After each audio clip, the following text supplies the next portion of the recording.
ఏంటండి ఇది? మీ కంట్లో నుండి కన్నీటి బొట్లు రాలడమేంటి? ఏమైందండి? నాకు గాని ఈ కుటుంబానికి గాని ఏదైనా సమస్య వచ్చినా నువ్వున్నావన్న ధైర్యం, ఏమీ కాదన్న ధీమా ఉండేది. కాని నువ్వు ఎప్పుడు పూజలు దీక్షలు అని ప్రాణత్యాగం చేసుకుంటావేమోనన్న భయంతో కన్నీళ్ళొస్తున్నాయి. నూరేళ్లు కలిసుంటానని, ఎప్పుడు నీ చెయ్యి వదలని ప్రమాణం చేసి అగ్నిసాక్షిగా పెళ్లి చేసుకున్న నేను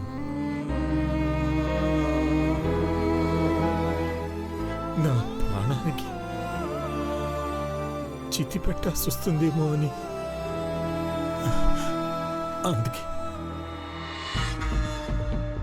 అందుకే నేనే ముందే వెళ్ళిపోతే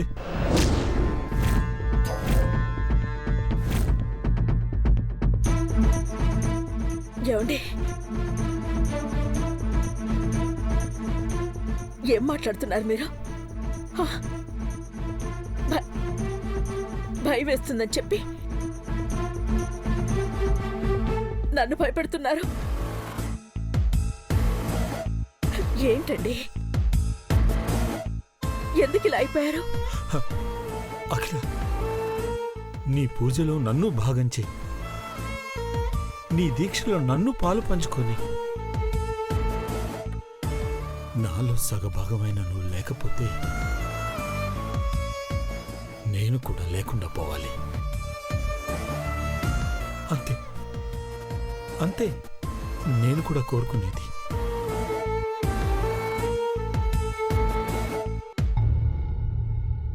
మెళ్ళో తాళిబొట్టు పడే ముందు బొట్టేసి చెప్తాడు భర్త, ధర్మేచ అర్థేచ కామేచ మోక్షేచ నాతిచరామి. ఈ నైతిక విలువలతో కూడిన ధర్మాల్ని పాటిస్తూ ప్రాణానికి ప్రాణంగా ఉంటానని ప్రమాణం చేయగానే పుట్టింటి వాళ్ళని వదిలే మెట్టినింటికొచ్చేస్తుంది ఇల్లాలు. కష్టంలోనూ సుఖంలోనూ దుఃఖంలోనూ ఎప్పుడూ భర్త తోడుండాలని కోరుకుంటుంది. కానీ ఒకే ఒక్కసారి మాత్రం తోడు రావాలనుకోదండి. అదే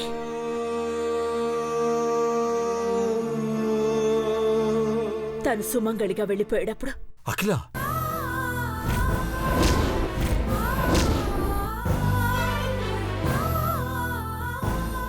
మిమ్మల్ని జీవితాంతం కళ్ళల్లో పెట్టుకుని చూసుకోవాలని నాకు ఉందండి.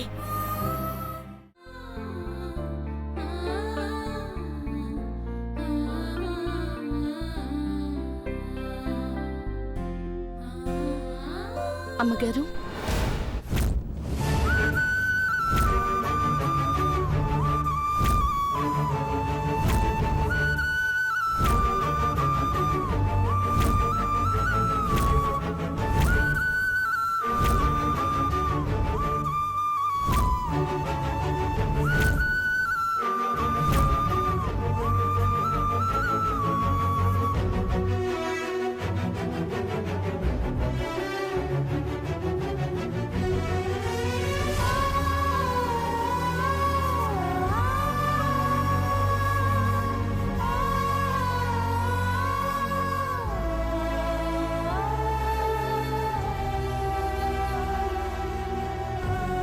పార్వతి,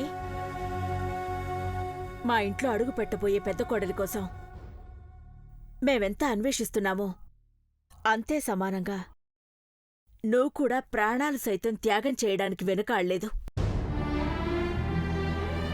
నీ రుణం ఉంచుకోకూడదని డిసైడ్ అయ్యాం.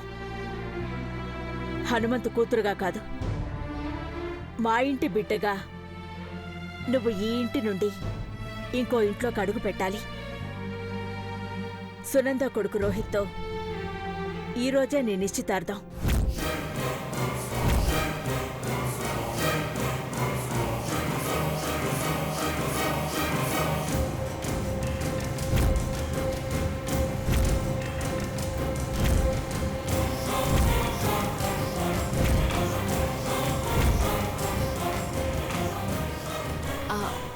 అమ్మగారు అది ఏంటి పార్వతి?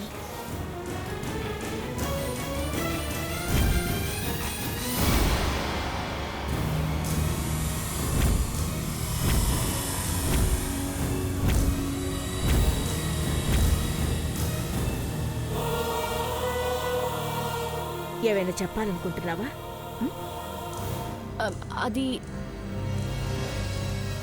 చెప్పు పార్వతి. అమ్మగారు అది చెప్పు పార్వతి.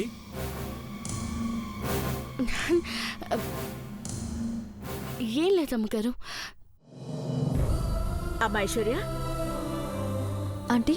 పార్వతి లాంఛనాలతో వెళ్ళాలి, తీసుకురా. అలాగే ఆంటీ.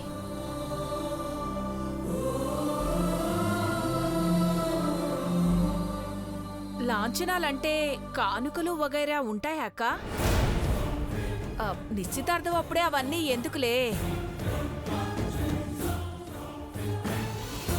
భవానీ, పార్వతి ఏది కోరదు. మనం అడిగితే మొహమాట పడుతుంది. పని మనిషి పార్వతి పెళ్ళని ఎవ్వరూ అనకుండా Ghattamaneni herbal beauty company brand ambassador Parvati పెళ్ళి అని అనుకునేలా ఈ పెళ్లి జరుగుతుంది.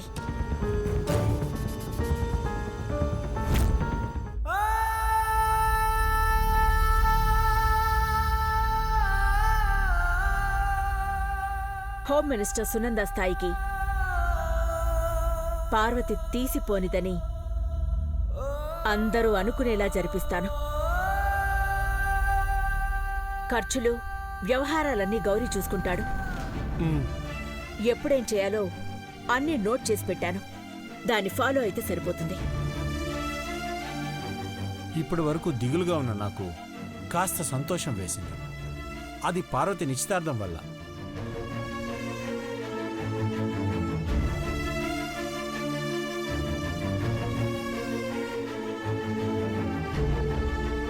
పెదబాబు, నీ చేతిని అందుకోడానికి ఈ ఇంటికి పెద్ద కోడలొస్తుంది.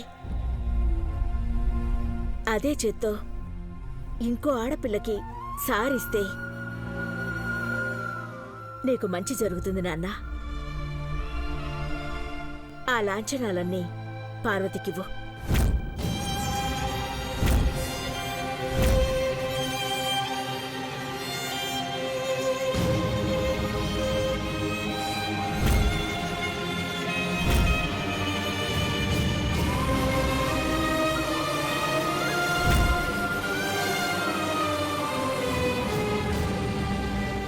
ఇవ్వు నాన్న.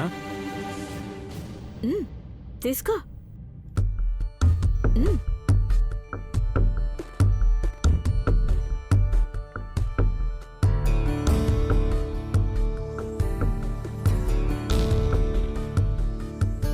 వెళ్ళు.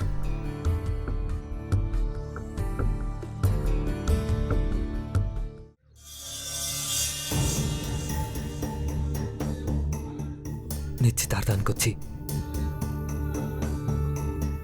నువ్వు ఇంకొకరి జీవితంలోకి వెళ్ళడం కల్లారా చూస్తే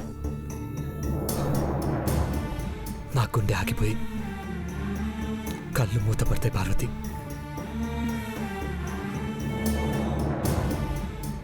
జన్మనిచ్చిన అమ్మకు పాదాభివందనం చేసి ఈ జన్మకు సెలవు చెప్తాను.